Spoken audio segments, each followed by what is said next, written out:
Somewhere in the Atlantic Ocean right now, a barrel of bourbon is rocking back and forth on a cargo ship, and someone is about to pay $90 for that journey.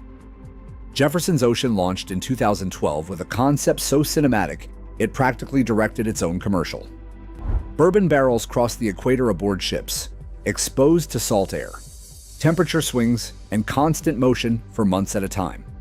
Every bottle arrives with a voyage number. Some come with maps. The brand calls it maturation through motion. The science calls it questionable at best. Founder Trey Zoller built Jefferson's in 1997 as a sourcing operation, buying whiskey from established distilleries and applying creative finishing techniques. The Ocean line was the creative finish that captured imaginations and wallets simultaneously. At $60 to $90 per bottle, the story practically sells itself. Liquor store owners love it because customers feel like they are buying an adventure rather than a drink. Pour it, and the adventure ends quietly. Standard bourbon sweetness, a faint briny quality that might be ocean influence or might be the power of reading the back label before tasting. The texture is pleasant. The finish is unremarkable.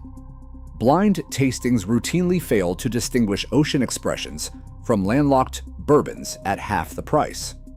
When whiskey critics conduct side-by-side comparisons, tasters frequently cannot identify which barrel went to sea and which one never left the warehouse. Jefferson's deserves credit for brilliant storytelling. But when bourbon needs a passport to justify its price tag, the problem is not the destination. It is the liquid that never needed the trip. Walk into a craft spirits section, and you will spot Redemption immediately. That apothecary-style bottle, with the Frontier label, signals everything the modern bourbon drinker wants to hear. Small batch, handcrafted, authentic. Then read the fine print. Redemption does not distill its own bourbon. The liquid comes from MGP in Lawrenceburg, Indiana, one of America's most prolific contract distilleries, producing whiskey for dozens of brands that line the same shelf. The high rye mash bill delivers decent spice, citrus, and caramel underneath. Nothing offensive. Nothing memorable either. The problem is that the exact same juice shows up in bottles that cost $10 to $15 less, without the craft mythology attached. At $30 to $40, Redemption charges a premium for packaging and brand narrative rather than for a unique liquid. The company has since built its own distillery in Missouri, which may eventually produce something distinctive. Until those barrels mature, you are buying commodity whiskey wearing a Halloween costume, and you are paying for the outfit instead of the candy inside. When the liquid in your glass is a costume, the only thing craft about it is the deception. This one stings because it started as something real. Lincoln Henderson spent decades as master distiller at Brown-Forman, shaping Woodford Reserve and some of Kentucky's most respected whiskey before retiring. When he launched Angel's Envy in 2011, it carried the weight of a craftsman building something personal for the first time. Port wine barrel finishing was the signature. Dried fruit sweetness and subtle wine tannins layered over solid bourbon. Early batches felt intentional. You could taste care in every decision. Then Bacardi arrived with $150 million in 2015.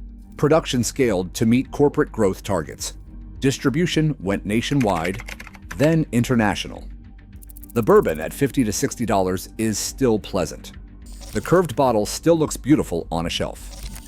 But pleasant at this price is not what Lincoln Henderson built his reputation on. Henderson passed away in 2013, just 2 years after launch.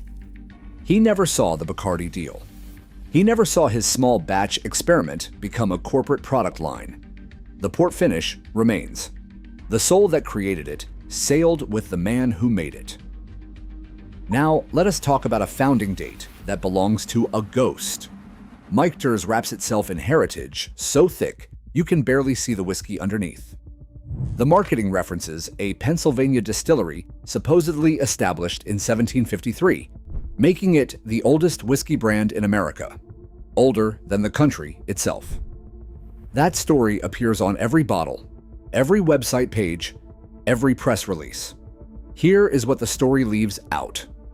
The original Meisters went bankrupt in 1989.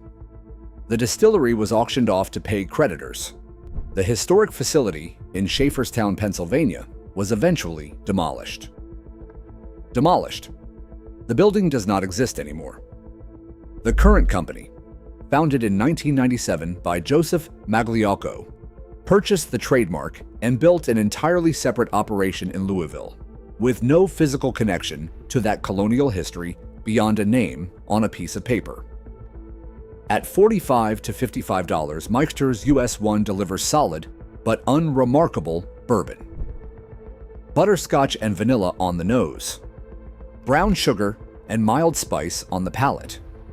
A medium finish that is warm and pleasant and utterly interchangeable, with bourbon costing $20 less on the same shelf.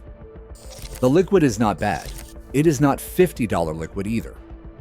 When you buy Meister's, you are purchasing a founding date from a company that no longer exists, a distillery that was demolished, and a name that was sold at auction like furniture. That is not heritage. That is a receipt. When a brand sells you a founding date it did not earn, every sip comes with an asterisk. In 1992, Jim Beam created something called the Small Batch Collection. 4 bourbons positioned as premium expressions of the Beam family craft. One of those 4 was Knob Creek, remember that name? Another was Basil Hayden's. Basil Hayden's is what happens when a distillery decides the legal minimum is a product strategy. Bottled at 80 proof, Basil Hayden sits at the exact floor the law allows for bourbon. 1 degree lower, and the word bourbon cannot appear on the label. That is not a style choice. That is an accounting decision. Lower proof means more water per barrel, which means more bottles per batch, which means more revenue per production run. The math is elegant, the bourbon is not.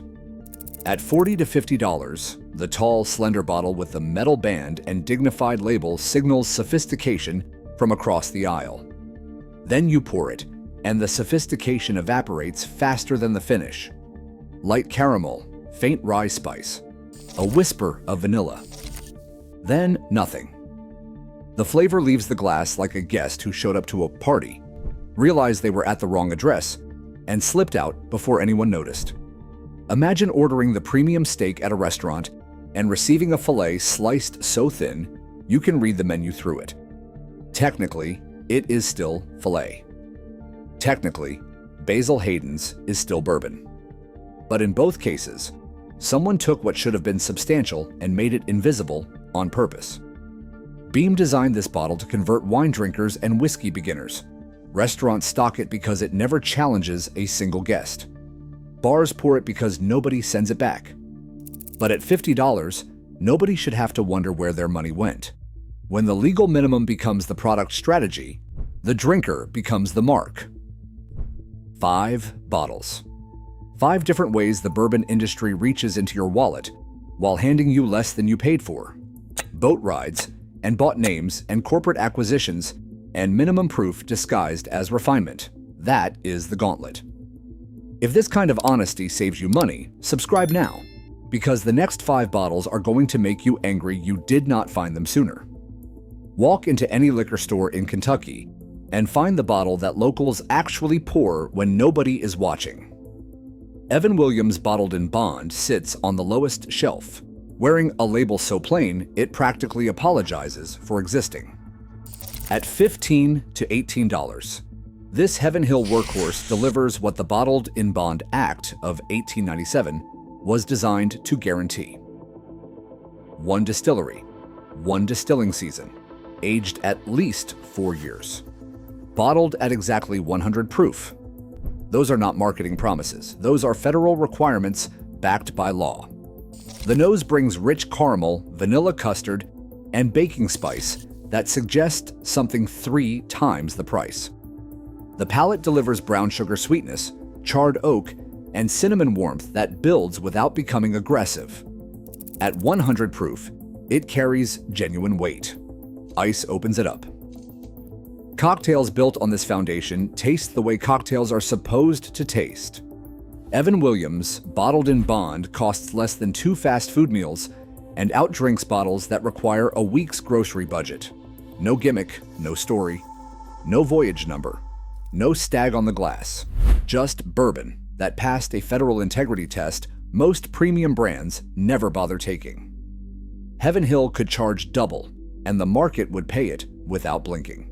Instead, they keep this bottle on the bottom shelf at a price that makes quality accessible to anyone who bothers to look down.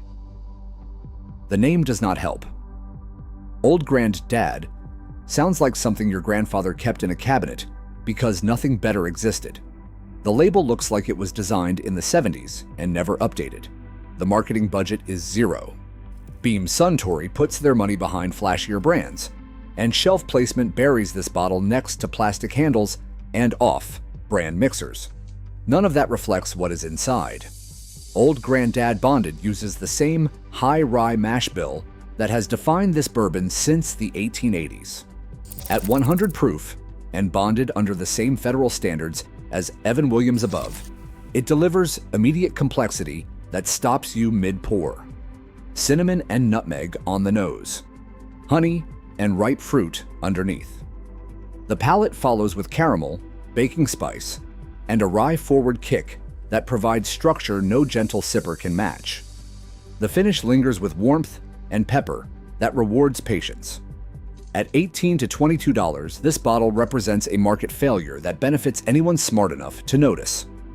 Bartenders stock it for their own consumption after shifts end, when they can finally drink what they actually want. At this price, it delivers everything that $50 bourbon promises and routinely fails to provide. Remember Basil Hayden's from the overpriced list. 80 proof, legal minimum, $45 for a disappearing act in a tall bottle. Now meet its sibling. Knob Creek 9 Year was born in the same year, from the same small batch collection at the same distillery. 1992, Jim Beam, same family. But where Basil Hayden's chose to dilute, Knob Creek chose to commit. 100 proof, 9 years in the barrel. At $35 to $40, it costs less than its watered-down sibling while delivering everything Basil Hayden's stripped away. The nose hits with dark caramel, toasted nuts, and prominent oak that announces serious intention. The palate follows with rich vanilla, leather, and charred wood sweetness that lingers long after each sip. There is warmth throughout, but never harshness. The 9 years of aging show in every sip with a depth and patience that justify slow drinking and close attention. This is the Beam callback that should make people angry. The same company created both bottles in the same year. One chose to give you the minimum, the other chose to give you everything. The price difference between them is $5. $5 separates a disappearing act from a bourbon that rewards every moment you spend with it. 4 Roses. Single barrel operates in a world where most distilleries use one mash bill and one yeast strain and call the result craft.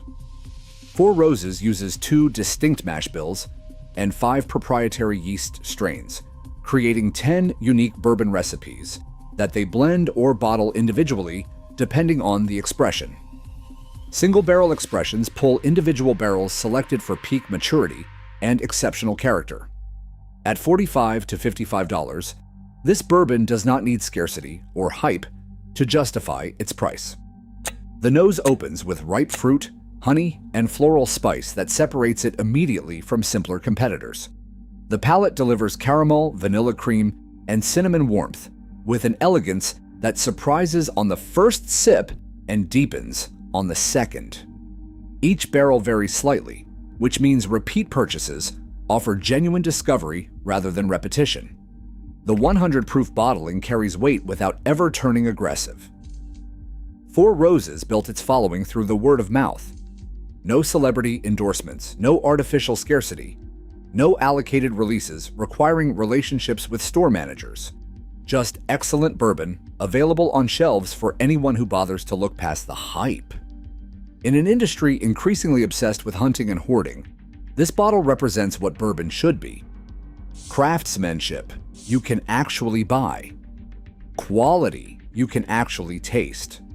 Value that respects your intelligence. Wild Turkey Rare Breed is the bourbon that ends the argument about price and quality once and for all. Barrel proof. No water added, no dilution to soften edges or stretch volume. Whatever strength the whiskey reaches after years in the barrel is exactly what goes into the bottle, typically ranging from 116 to 120 proof depending on the batch. At $45 to $55, this bottle delivers more intensity, more complexity, and more character than bourbons costing twice as much. The nose does not arrive. It detonates. Caramel, brown butter, orange peel, and baking spice in layers that keep revealing new dimensions as the bourbon breathes. The palate brings waves of vanilla, maple, toasted oak, and black pepper that build across every sip, rather than delivering everything at once and fading. The finish lasts for minutes, not seconds, warming your chest long after the glass is empty. Master distiller Eddie Russell oversees production alongside his father, Jimmy Russell, who has been at Wild Turkey since 1954. 7 decades of unbroken expertise in the same rickhouses. That institutional knowledge shows in how Rare Breed balances raw power with drinkability. High-proof bourbon often sacrifices complexity for intensity, becoming a one-note experience that fatigues the palate after a single glass. Rare Breed avoids that trap entirely. There is heat, certainly. But underneath that heat lives remarkable depth. Layers of flavor shift and reveal themselves with air or a few drops of water. Wild Turkey could charge $80 or $90 for this bottle, and the market would pay it. Barrel-proof expressions from trendier distilleries command that much without delivering anywhere near this level of craft. Instead, Wild Turkey prices Rare Breed where enthusiasts can actually afford to drink it regularly, without rationing pours or saving it behind glass for special occasions. That generosity is not a marketing strategy. It is a philosophy that no amount of advertising can fake. This is bourbon made by people who drink bourbon for people who drink bourbon. Sip it slow on a quiet evening, and complexity rewards every minute of your attention. Build an old-fashioned and watch it dominate every ingredient in the glass without losing its identity. Pour a Manhattan and taste what real backbone means in a cocktail. Share it with someone who thinks good bourbon has to cost $70 and watch their expression change when you tell them the price. Wild Turkey Rare Breed is the bottle that makes you rethink every purchase you've ever made in a liquor store. It does not whisper. It does not beg for your approval. It does not need a story or a voyage number or a founding date from a dead distillery to justify its existence. It just shows up at an honest price and delivers more than everything around it. That is not marketing. That is bourbon. The bourbon industry wants you to believe that the best whiskey lives behind the highest price tag on the top shelf under the brightest light. It does not. The best bourbon in America sits at eye level or below, wearing plain labels, carrying honest proof, and waiting for drinkers who judge whiskey by what it tastes like instead of what it costs. The next time you reach for a bottle because it looks expensive, ask yourself one question. Does it taste like the price, or does it just look like it? Your palate knows the difference, even when your wallet does not.